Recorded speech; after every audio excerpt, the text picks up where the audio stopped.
And even if they overshoot by about maybe 30 or 60 days, my commitment is that by the end of this year, from wherever you are in the world or in the country, you should be able to access government services using technology online. That way, we can be able to drive our country in the right direction. Let me also give you, I saw, that company was called what, ile 50 by 100 hapa nje. Eh?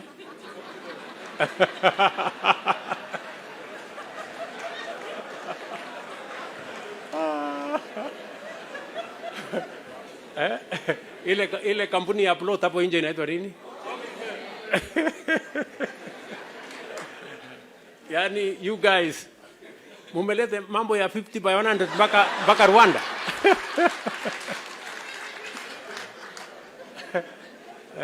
I was really surprised.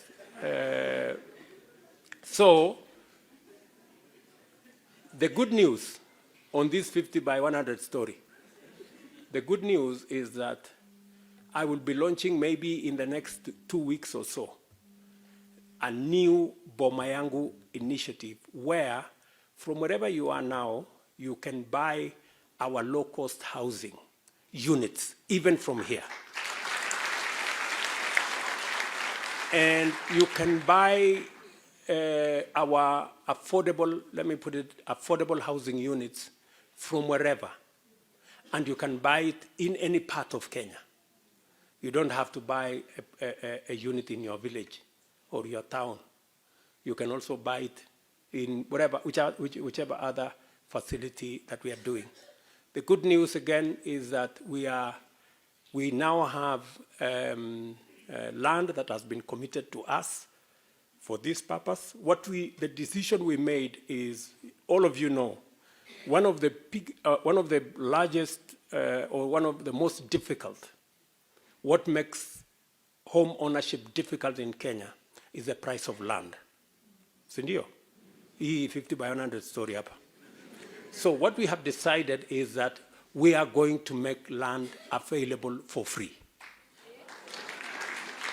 And that is how a unit that was costing 3-4 million, we can actually make it available for 1 or 1.5 million. And we already have land available in 41 counties. We already have close to 4,000 acres of prime land in our big towns in Kenya. Some of it public land, some of it county, I'm saying national government land, some of it county government land, some of it in various categories. And I am very happy that we are working with all counties in Kenya. So as we develop these units, be ready to be able to buy those units. And we are going to make mortgage available so that you don't have to get all the money at once.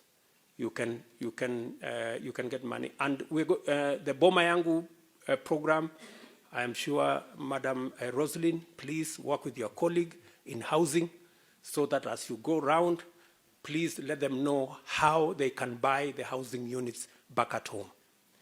We all know of the story that you send money home to your brother or sister or relative, you know, and you know the story how it ends.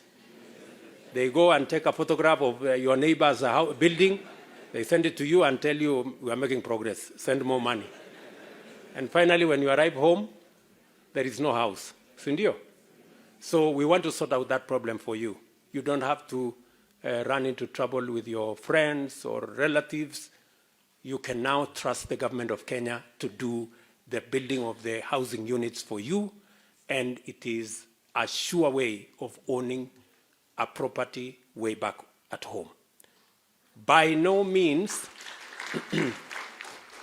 am I discouraging you from owning property in Rwanda.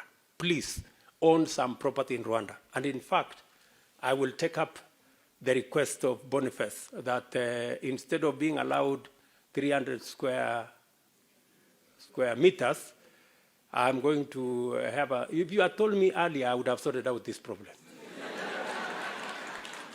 President Kagame is a very good friend of mine, so, and I will explain to him that Kenyans are good property owners.